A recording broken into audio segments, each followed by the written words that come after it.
Hey everyone, I'm Surbhi Singh, Senior Consultant at Encryption Consulting. It's great to have you here. For over 20 years, FIPS 140-2 has been the gold standard for cryptographic security, setting the rules for how cryptographic modules should be designed and implemented. But change is coming. After September 21st, 2026, FIPS 140-2 will no longer be valid, and we'll be moving to FIPS 140-3. Now, why does this matter? Well, FIPS 140-3 isn't just a routine update. It's built to tackle modern security challenges, including the growing impact of quantum computing. Today, we're going to break down what FIPS 140-3 compliance means, what's changing, and how it plays a key role in preparing for post quantum cryptography. So let's dive in. Alright, let's look into what we'll be covering today. We'll start with an introduction to FIPS 140-3, going over the basics of the standard and why it's important for cryptographic security. Then we'll walk through the key changes from FIPS 140-2 to FIPS 140-3, along with some of the challenges organizations face during this transition. After that, we'll take a closer look at the modifications in the updated standard and how they impact security requirements. We'll also do an in depth review of the security requirements covering the different compliance levels and cryptographic standards outlined in FIPS 140-3. Next, we'll break down cryptographic key management, how it's addressed in FIPS 140-3, and why it's critical for securing sensitive data.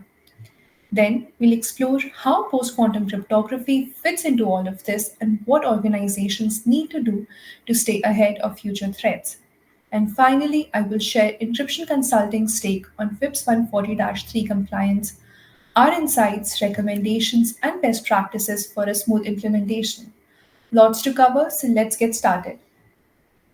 So, why is FIPS 140-3 compliance so important? Let's break it down. First, after September 21st, 2026, FIPS 140-2 certificates will no longer be valid for new compliance validation. That means organizations need to transition to FIPS 140-3 to stay compliant and ensure their cryptographic security meets the latest standards. FIPS 140-3 also aligns with global regulations like ISO/IEC 19790/2012 and follows NIST guidelines, making it an internationally recognized benchmark for cryptographic security. We'll dive deeper into that in just a bit. Another key reason FIPS 140-3 is so important is its role in preparing for post quantum cryptography. As quantum computing advances, traditional cryptographic methods will become vulnerable, and FIPS 140-2 is designed to help organizations future proof their security. We'll talk more about PQC later in this session. Beyond that, FIPS 140-3 promotes crypto agility, allowing organizations to adapt to emerging cryptographic standards quickly. In an environment where threats are advancing at an unprecedented rate, maintaining flexibility in security measures is essential. Now, let's talk about the security levels within FIPS 140-3. The standard defines four levels, each with increasing requirements to protect cryptographic modules that secure sensitive data. At level 1, we're looking at the most basic form of security, software based cryptography. This is fine for environments with minimal security needs, but as the risks grow, so do the requirements. Moving up to level 2, we introduce physical tamper evidence and role based authentication, which means cryptographic modules need to have mechanisms that make tampering detectable and access control becomes more structured. This is especially important for organizations that need to ensure unauthorized users can't manipulate security critical components. At level 3, things get even more stringent. We now require physical tamper resistance, identity based authentication, and environmental testing to ensure cryptographic modules can withstand a range of physical and environmental challenges. This is crucial for industries like finance and healthcare, where security breaches can have major consequences. Finally, at level 4, we reach the highest level of security. This is where advanced tamper resistance, failure protection, and real-time response mechanisms comes into play. At this level, cryptographic modules are designed to withstand extreme attacks. making it the go to standard for organizations that deal with highly sensitive data and cannot afford any compromise in security. As threats become more sophisticated and advanced, these security levels ensure that cryptographic systems remain resilient and adaptable. Understanding these requirements is essential for organizations looking to maintain strong, future ready security. Let's talk about some of the key changes organizations need to keep in mind when moving to FIPS 140 3. One of the biggest shifts is how the standard now covers a wide range of cryptographic modules. In FIPS 140 2, the focus was mostly on hardware based modules. But with FIPS 140 3, that's expanded to include software and hybrid modules as well. And that makes sense, right? Organizations today rely on cloud based and software driven cryptographic solutions more than ever. So, this update ensures that all types of modules, whether hardware, firmware, or software, meet the latest security requirements. Another change is in how roles are managed. In FIPS 140 2, there were multiple roles like cryptographic officers and user roles. But now, with FIPS 140 3, this is simplified and only one key role, the cryptographic officer, is required. This streamlines compliance and makes things easier to manage. Authentication has also evolved. Under FIPS 140 2, multi factor authentication wasn't a requirement. But in FIPS 140 3, for level 4 modules, it's now mandatory. That's a big step forward for security, especially for organizations that are handling highly sensitive data. Think of it like adding an extra lock to your front door. It makes unauthorized access that much more difficult. Now, while these updates improve security, they bring their own set of challenges. For one, staying compliant isn't just about getting certified once and forgetting about it. Organizations would need to keep up with ongoing updates, testing, and security enhancements, all while keeping their operations running smoothly. Then there's the challenge of integrating FIPS certified components into existing systems. This can take significant time and resources, especially for organizations with complex infrastructures. Hybrid environments also add a layer of difficulty. Many companies are using both traditional cryptographic methods and newer emerging technologies, and making sure everything stays compliant with FIPS 140 3 can be tricky. And finally, as cryptographic technology evolves, organizations will need to integrate new security measures and algorithms. But with that comes the need for recertification, which slows down things and adds extra complexity to the whole process. So, while these changes bring important improvements, they also require careful planning and the right expertise to navigate them effectively. Let's break down how FIPS 140 3 connects with international standards, specifically ISO/IEC 19790/2012, ISO/IEC 24759/2017, and the updated NIST special publications. Starting with ISO/IEC 19790/2012. This standard defines four security levels for cryptographic modules, with each level offering stronger security than the ones before it. These levels apply across different environments, whether it's secure facilities, removable media, or any other use case. With FIPS 140 3, there are modifications to the annexed requirements of the ISO standard. These changes introduce updated testing methods and new validation processes for new cryptographic modules to keep up with the changing security requirements. ISO IEC 24759/2017, on the other hand, outlines how testing should be conducted.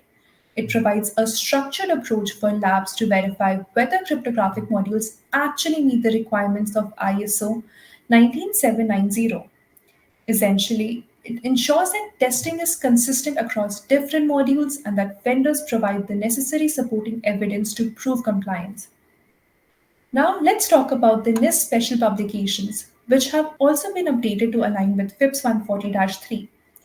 One of the key updates is to the derived test requirements, or DTR. which maps directly to different sections of FIPS 140-3. NIST SP 800-140 is now broken down into several sections. Section A focuses on documentation requirements for cryptographic modules. Section B defines the security policies that modules need to follow. Section 3 lists the security functions that have been approved under the Cryptographic Module Validation Program or CMVP. Section D deals with the sensitive security parameters, how they should be generated and securely established.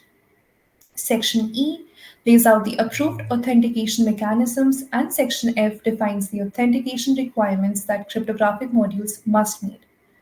Each of these sections ensures that the new FIPS 140-3 standard is well aligned with the latest testing, documentation, and security requirements. So, moving forward, organizations will need to adopt to these updated guidelines to stay compliant and maintain robust cryptographic security. Let's go over the FIPS 140-3 security requirements and how they change across the different security levels from level 1 to level 4. Each level builds on the one before it, adding more layers of protection for cryptographic modules. As you move up, the security measures become stricter with stronger controls over module interfaces, operator authentication, environmental protections, physical security, and defenses against non invasive attacks. Starting with cryptographic module specifications. At level 1, the focus is on defining basic cryptographic algorithms and functions. When you move to level 2, the specifications become more detailed, covering hardware, software, and firmware components. Level 3 takes things further by requiring secure input output interfaces, ensuring data isn't exposed during transmission. By the time you reach level 4, these interfaces must be highly secure, tamper proof, and designed to prevent any unauthorized modifications. Now let's talk about cryptographic module ports and interfaces. At level 1, you're looking at basic input and output ports for module communication. Level 2 steps it up by requiring secure interfaces with encrypted data transfer. At level 3, security is enhanced even further with stricter interface controls, and at level 4, the module must have tamper resistant interfaces to block any unauthorized access attempts. Moving on to roles, services, and authentication. Level 1 ensures that roles and services are logically separated, so only authorized users can access certain functions. Level 2 introduces role based or identity based authentication, requiring users to verify their identity before accessing the module. Level 3 strengthens this with mandatory identity based authentication, and at level 4, multi factor authentication is required to provide the highest level of access control. Now let's look at software and firmware security. At level 1, cryptographic modules use basic integrity techniques to protect software and firmware. Level 2 introduces digital signatures or key message authentication to verify integrity. Level 3 raises the bar with an approved digital signature based integrity test, and Level 4 includes advanced integrity testing with countermeasures designed to detect and prevent tampering. Next is the operational environment.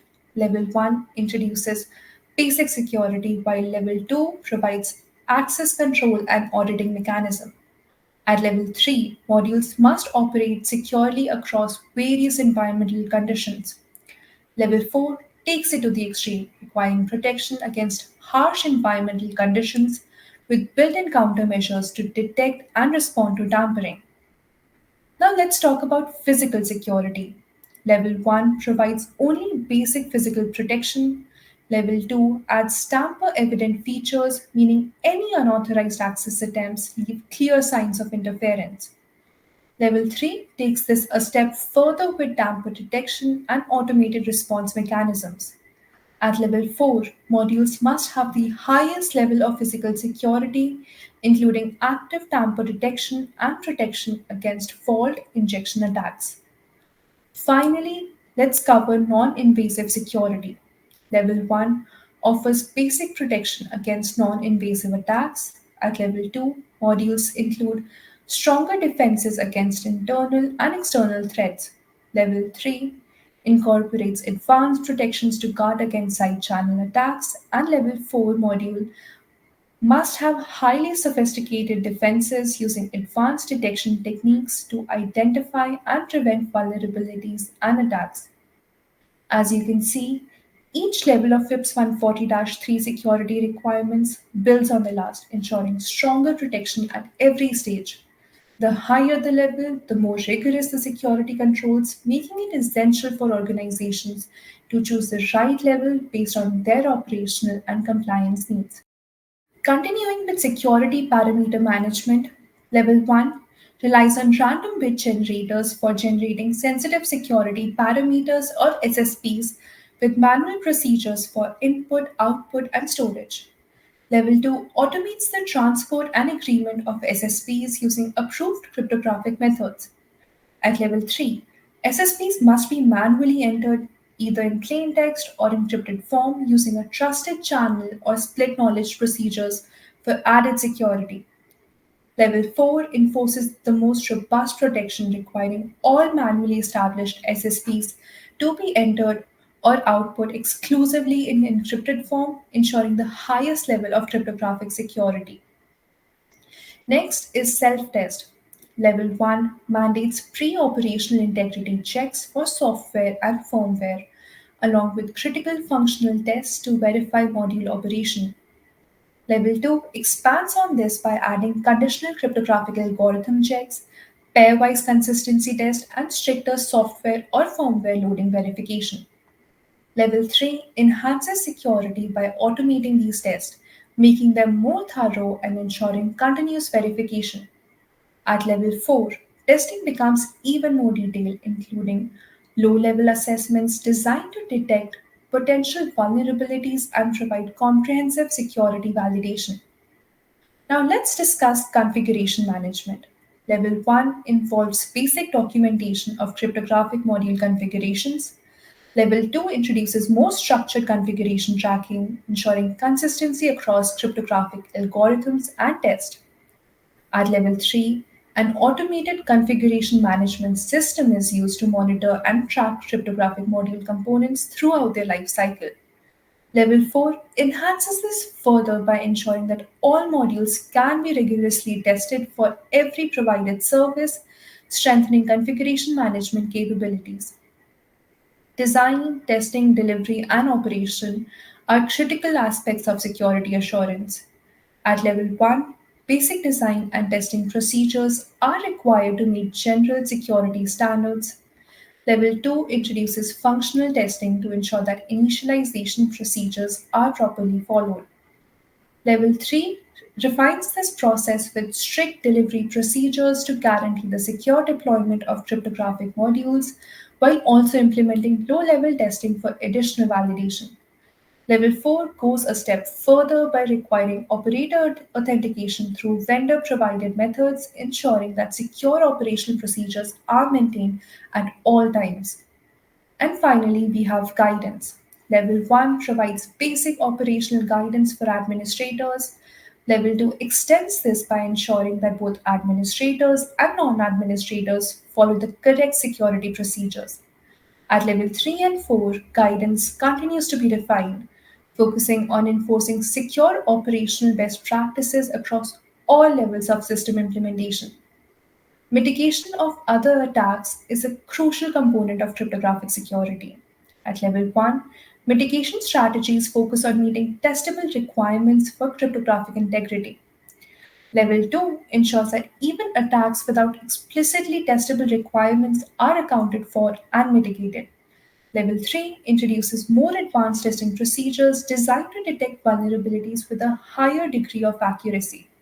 At level 4, mitigation strategies are the most comprehensive, addressing complex attack vectors with extensive countermeasures to ensure complete system protection. Each of these security elements contributes to the overall robustness of FIPS 140-3 compliance, ensuring that cryptographic modules provide reliable, high assurance protection at every stage.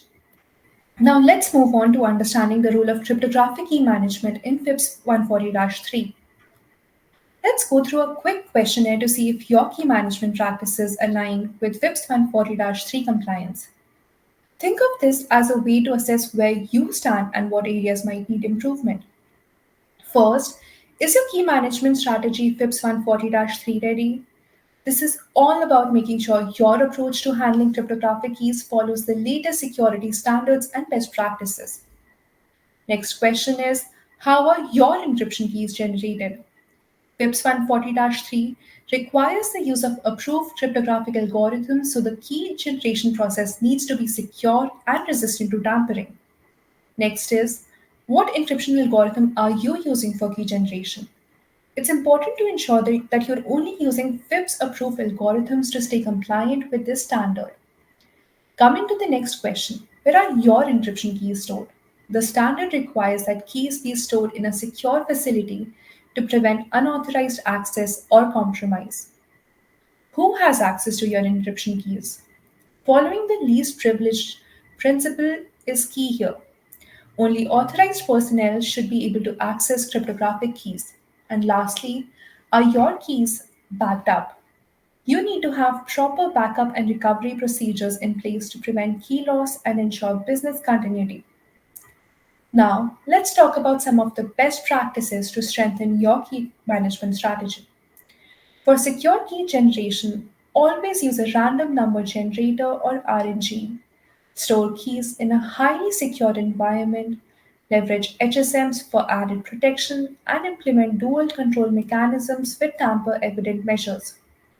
Key rotation and expiry are equally important.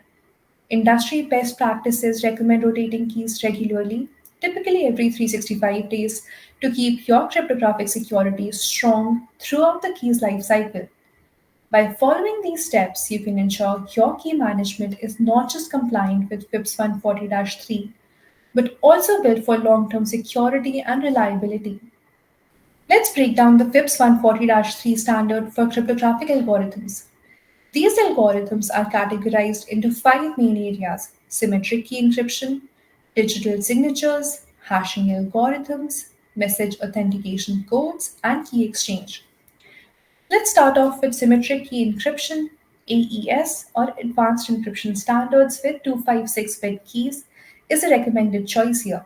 It supports various encryption modes including ECB, CBC, OFB, CDR, CCM, GCM, XTS, and AES key wrap, ensuring flexibility for different data formats. Next, we have digital signatures. RSA is approved for key sizes of 2048 bits or higher. DSA supports 224 bits or 256-bit hash functions, while 3072-bit keys require a 256-bit hash. If you're using elliptic curve methods, both elliptic curve digital signature algorithm and Edwards curve digital signature algorithm are approved for key sizes of 2 to 4 bits or more. Moving on to hashing algorithms, SHA-2 and SHA-3 are the go-to standards for ensuring data integrity. This includes SHA-256, SHA-384, SHA-512/224, SHA-512/256, and SHA-512. In high security environments, SHA-256, SHA-512, and SHA-256 are commonly used. These are all specialized hash functions like double hash and parallel hash for specific applications. For message authentication codes, HMAC or hash-based message authentication code is the approved method, requiring a minimum security level of 112 bits. It ensures both data integrity and authenticity, typically using SHA-256 as the hash function. Finally, key exchange is handled using Diffie-Hellman with a minimum key size of 2048 bits. More secure versions like elliptic curve Diffie-Hellman are also supported to facilitate secure cryptographic key exchanges. Now the big question is, how will post-quantum cryptography affect these algorithms? With the rise of quantum computing, traditional cryptographic methods, especially RSA and ECC, are at risk. Organizations need to start evaluating quantum resistant algorithms to ensure long term security. It's an evolving space, and staying ahead of the curve will be crucial. Let's now understand the impact of PQC on FIPS 140-3 compliance in more detail. Let's talk about why transitioning to post quantum cryptography is so important. Right now, widely used encryption systems like RSA and ECC are at risk. With the rise of quantum computing, these traditional public key methods could eventually be broken, putting sensitive data at risk. That's why organizations need to start planning their move to PQC algorithms, ones that can withstand quantum attacks. FIPS 140-3 plays a key role in this transition. It ensures that organizations adopt quantum safe cryptographic methods, helping them stay ahead of emerging threats.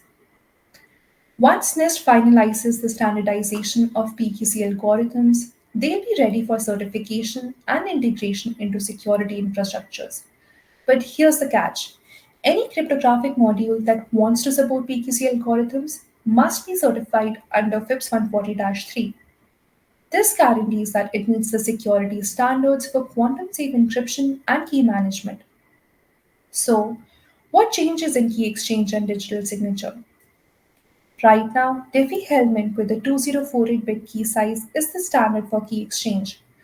Moving forward, we'll transition to module lattice-based key encapsulation mechanism as a quantum-resistant alternative.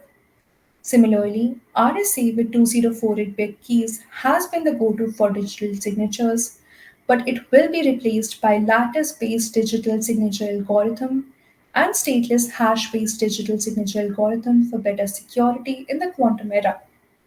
Under FIPS 140-3, new standards like FIPS 203 and 205 will guide the certification process for PQC algorithms, ensuring that cryptographic modules remain secure and meet the latest cryptographic requirements. The bottom line: quantum computing is advancing fast, and organizations that prepare now will have a major security advantage in the future. Transitioning to post quantum cryptography under FIPS 140-3 isn't something that can be done overnight. It requires careful planning and execution. Let's walk through the key steps to ensure your organization is ready for the quantum era. First, start by identifying the NIST approved PQC algorithm that best fits your needs. Some of the key ones include lattice-based digital signature algorithm for digital signatures, stateless hash-based digital signature algorithm, module lattice-based key encapsulation mechanism for secure key exchange. Next, conduct a comprehensive PQC assessment to map out your cryptographic environment. This means identifying all digital certificates and associated cryptographic keys in your environment. Having a clear picture of your current setup is crucial before making any changes. Once you have that visibility, evaluate your existing certificates to see if they meet FIPS 140-3 standards. If they don't, you'll need to update or replace them, especially as you integrate PQC. Many legacy systems may not be ready for the shift, so this step is critical. Now, it's time to put together a strategy and implementation roadmap to incorporate PQC algorithms into your PKI or certificate management lifecycle. This ensures your cryptographic systems remain secure and compliant both now and in the future. But before rolling out PQC across your entire infrastructure, test the new algorithms in a non production environment. This helps you identify potential compatibility issues with legacy systems and ensures a smooth transition. A best practice is to approach a hybrid approach, combining classical cryptography with PQC. This is crucial for mitigating risks like harvest now, decrypt later attacks, where attackers collect encrypted data today and decrypt it once quantum computing becomes powerful enough. Finally, update your cryptographic libraries to incorporate PQC algorithms. This step ensures that your security infrastructure is fully equipped to handle quantum safe encryption. By following these steps, you're not just preparing for the future, you're actively safeguarding your organization against the threats of quantum computing. At Encryption Consulting, we have a comprehensive approach to preparing for the transition to FIPS 140-3. Let's talk about why now. 2025 is the right time to transition to FIPS 140-3. NIST is no longer accepting new compliance submissions under FIPS 140-2, and by September 22nd, 2026, all existing FIPS 140-2 certificates will be moved to the historical list. That means organizations relying on FIPS 140-2 today need to start planning their transition to FIPS 140-3 to ensure continued compliance with evolving security standards. Now, while FIPS 140-3 itself doesn't introduce post-quantum cryptography, it is a prerequisite for any organization that wants to certify PQC algorithms in the future. Additionally, the new standard mandates universal validation for all cryptographic modules, making this transition an essential step rather than just a recommendation. So, what does this transition process look like? It starts with identifying and cataloging all cryptographic modules within your environment to determine which ones need to be evaluated for FIPS 140-3 compliance. Once you have a clear inventory, the next step is conducting a compliance assessment, typically between weeks 10 and 12 of your transition plan. This involves thoroughly evaluating your existing cryptographic systems, including hardware, software, key management practices, and encryption protocols to identify for gaps that need to be addressed to meet the new requirements. From there, around week 4 to 5, the focus shifts to building a clear strategy and remediation roadmap. This means developing a structured plan to update or replace any legacy systems that don't meet FIPS 140-3 standards, ensuring a smooth transition without disrupting critical services. Finally, as the 2026 deadline approaches, the last step is to finalize any remaining updates and modifications to ensure full compliance. This includes closing any security gaps, implementing necessary changes, and preparing for certification under FIPS 140-3. The key takeaway here is that the transition to FIPS 140-3 isn't something to push off until the last minute. The sooner you start planning, the smoother the process will be, ensuring that your cryptographic environment remains secure, compliant, and ready for the future. Preparing for FIPS 140-3 compliance requires a structured approach that focuses on encryption, key management, and securing both in transit and at rest data. It's not just about meeting compliance requirements, it's about ensuring that your cryptographic infrastructure is resilient and future proof. A key part of this process is reviewing and updating cryptographic policies, standards, and system data flow diagrams to align with FIPS 140-3. This ensures that every aspect of your cryptographic environment is properly documented and meets regulatory expectations. At the same time, conducting a thorough risk and gap analysis helps identify vulnerabilities in encryption algorithms and key management practices, allowing you to proactively address potential weaknesses before they become compliance roadblocks. Another critical area is user authentication and identity management. Organizations need to ensure that PKI and certificate based authentication are in place, with proper role segregation to enforce security controls. This helps maintain the integrity of cryptographic operations and prevents unauthorized access to sensitive systems. Once these foundational elements are in place, the next step is developing a clear implementation strategy and remediation roadmap. This means outlining a step by step plan to close identified gaps and ensure alignment with both FIPS 140-3 and NIST guidelines. A part of this transition, cryptogility is essential. Organizations need to upgrade cryptographic algorithms and infrastructure to support FIPS 140-3 without disrupting operations. Beyond compliance, it's also important to address the technical specifications of cryptographic modules, including module interfaces, authentication mechanisms, and software or firmware security. Physical security measures, protection against non invasive attacks, and robust cryptographic key management are also critical components of a well rounded compliance strategy. Looking at real world applications, securing data in transit involves protecting PKI, HSMs, keys, and certificate lifecycle management processes. For data at rest, organizations should focus on database encryption, NoSQL encryption, and effective key management solutions for PKI transparent data encryption, and HSMs. Lastly, achieving FIPS 140-3 compliance requires organizations to implement advanced security capabilities, such as secure random key generation, strong authentication mechanisms, and cloud encryption. Secure key exchange and cloud lifecycle management are also crucial to maintaining compliance while ensuring cryptographic agility.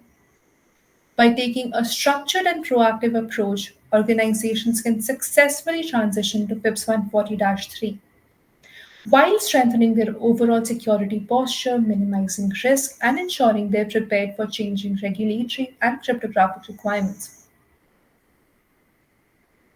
Let's talk about how encryption consulting helps organizations achieve FIPS 140-3 compliance in a way that's structured, straightforward, and manageable. Whether you're working with on premises systems, cloud environments, or a mix of both, our goal is to make compliance as smooth as possible with a clear strategy and roadmap.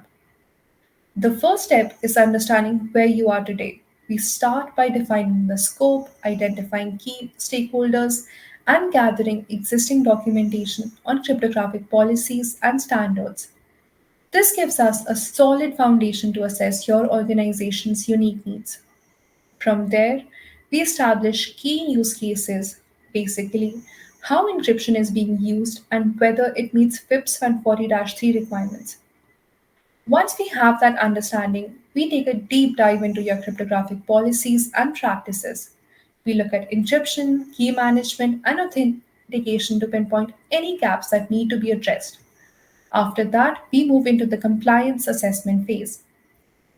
Next, we analyze encryption practices against FIPS 140-3 standards, reviewing key management, role based access controls, SSL, TLS protocols, and how data is protected in transit and at rest.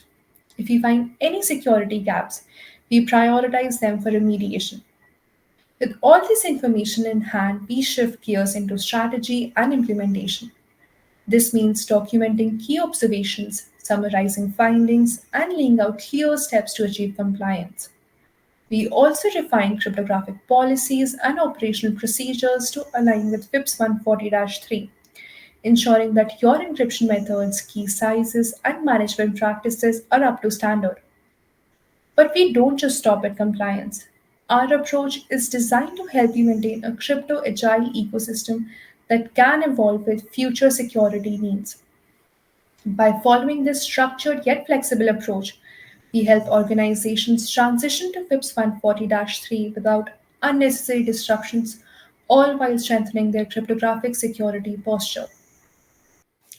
At Encryption Consulting, we know that achieving and maintaining FIPS 140-3 compliance can feel like a complex process, especially for organizations transitioning from FIPS 140-2. That's why we take a structured step by step approach to help businesses navigate complex compliance way more smoothly while strengthening their overall security posture. We start by reviewing and aligning your existing cryptographic policies with FIPS 140-3 standards, making sure your encryption practices meet the latest security requirements. A big part of this is assessing and improving key management processes to ensure they comply with the new standards. If there are any gaps between your current setups and FIPS 140-3, we identify them and create targeted strategies to address those vulnerabilities. But compliance isn't just about meeting today's requirements. It's also about preparing for what's next. Our approach ensures your systems are adaptable to future cryptographic changes, including the shift to post quantum cryptography. We also make sure encryption practices are implemented securely across your infrastructure, whether on prem, in the cloud, or in a hybrid environment. If your PKI is deployed on cloud based platforms, we help ensure it aligns with FIPS 140-3 standards. And for organizations transitioning from FIPS 140-2, we provide a seamless migration plan that minimizes disruption. Our strategy is built on a solid foundation. We analyze cryptographic policies and data flow diagrams to fully understand your cryptographic infrastructure. Then, we assess compliance against both FIPS 140-2 and FIPS 140-3 standards, identifying gaps and providing clear, actionable steps to address them. To streamline the certification process, we develop a tactical strategy that remediates risk and lays out a clear roadmap to compliance. This approach helps you avoid common roadblocks that could delay certification or lead to non compliance. In the end, our goal is to help you meet FIPS 140 3 requirements while keeping operational disruptions to a minimum so you can stay secure and compliant without any unnecessary complexity. Achieving FIPS 140 3 compliance isn't just about checking a regulatory box. It's about strengthening your security, reducing risk, and preparing for the future. By implementing validated cryptographic modules, organizations can significantly lower the risk of data breaches and ensure secure data handling. Plus, compliance with FIPS 140 3 lays the groundwork for adopting post quantum cryptography, helping protect against future quantum computing threats and ensuring long term security. But beyond security, FIPS 140 3 compliance can be a major competitive advantage. It demonstrates a commitment to industry best practices, boosting customer confidence and enhancing market credibility. Many industries require strict data protection measures, so being FIPS 140 3 compliant can open doors to new business opportunities. At the same time, it ensures your cryptographic mechanisms are strong enough to safeguard sensitive information from the rising cyber threats. On the flip side, ignoring FIPS 140 3 compliance can come with serious consequences. Organizations may face legal and financial penalties, including fines from NIST, the governing body overseeing FIPS standards. Security risks also increase without proper encryption. Data breaches and unauthorized access becomes way more likely. Non-compliant systems may struggle with interoperability, making it harder to work with partners or clients that require FIPS 140 3 adherence. Perhaps most importantly, failing to comply can damage an organization's reputation, sending the message that data security isn't a priority. Ultimately, achieving FIPS 140 3 compliance helps organizations not only secure their data, but also position themselves for long term success in an increasingly regulated and security conscious market. At Encryption Consulting, we know that every organization has unique security and compliance needs. That's why our advisory services provide in depth encryption assessments tailored to your specific environment. Our structured approach ensures that your encryption strategies align with industry standards while addressing vulnerabilities in your infrastructure. We start with a deep dive into your current encryption environment, reviewing existing policies to assess capabilities, identify gaps, and analyze your broader security framework. This gives us a clear understanding of your encryption environment, factoring in your organization's specific use cases. Once we establish a baseline, we conduct a gap analysis to compare your current encryption practices against industry standards. This phase includes structured workshops where teams can discuss existing applications, share insights, and tackle key security challenges. We also develop a tailored assessment questionnaire to capture critical details about encryption practices, helping pinpoint areas that need improvement. From there, we create a clear implementation roadmap. Our detailed report summarizes key findings and provides actionable recommendations to help strengthen your encryption capabilities. This roadmap aligns your security practices with compliance requirements while incorporating industry best practices to enhance overall data protection. By leveraging our encryption assessment services, your organization takes a proactive approach to security and regulatory compliance. Our team is with you every step of the way, ensuring your encryption strategies are optimized to protect sensitive data while supporting your business objectives. Thank you for joining us on this deep dive into FIPS 140 3 compliance. I hope this session gave you valuable insights and a clear understanding of how these standards play a crucial role in strengthening data security. If you have any questions or want to learn more about FIPS 140 3 compliance, Feel free to visit our website or reach out to us at info@encryptionconsulting.com. We're always happy to help. Until next time, stay secure, stay ahead, and we will see you soon.